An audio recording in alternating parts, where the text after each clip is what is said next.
നമസ്കാരം. ഞാൻ പ്രവീണ, 1-ാം വർഷ അധ്യാപക വിദ്യാർത്ഥി. ഇന്ന് മെയ് 13, അന്താരാഷ്ട്ര കഫ് ഡ്രോപ്പ് ദിനം. എല്ലാ വർഷവും മെയ് 13-ന് കഫ് ഡ്രോപ്പ് ഡേ ആചരിക്കുന്നു. കഫ് ഡ്രോപ്സ് തൊണ്ടയിലെ വേദനയോ അസ്വസ്ഥതയോ ശമിപ്പിക്കാൻ ഉദ്ദേശിച്ചുള്ള ചെറുതും ഔഷധഗുണമുള്ളതുമായ ഗുളികകളാണ്. കഫ് ഡ്രോപ്പ് ദിനത്തിൻ്റെ ചരിത്രം മിക്കവാറും അജ്ഞാതമാണ്. ഒരു വ്യക്തി ജലദോഷത്തിൻ്റെയോ ഇൻഫ്ലുവൻസയുടെയോ ലക്ഷണങ്ങൾ പ്രകടിപ്പിക്കുമ്പോഴാണ് സാധാരണയായി ഇത് എടുക്കുന്നത്. കഫ് ഡ്രോപ്സ് താൽക്കാലികമായി ചുമ നിർത്താൻ സഹായിക്കുന്നു. കഫ് ഡ്രോപ്പുകൾ പ്രധാനമായും മിഠായി പോലെയാണ്.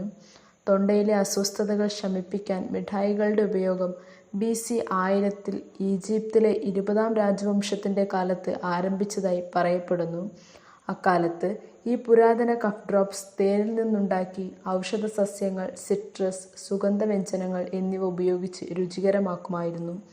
19-ാം നൂറ്റാണ്ടിൽ വൈദ്യന്മാർ മോർഫിൻ, ഫോർമാൽഡിഹൈഡ്, ഹെറോയിൻ എന്നിവ ഉപയോഗിച്ചു തുടങ്ങി. ഇവയ്ക്ക് തലച്ചോറിൻ്റെ ഉറവിടത്തിലെ ചുമയെ അടിച്ചമർത്താൻ കഴിയുമെന്ന് അവർ കണ്ടെത്തി. നന്ദി.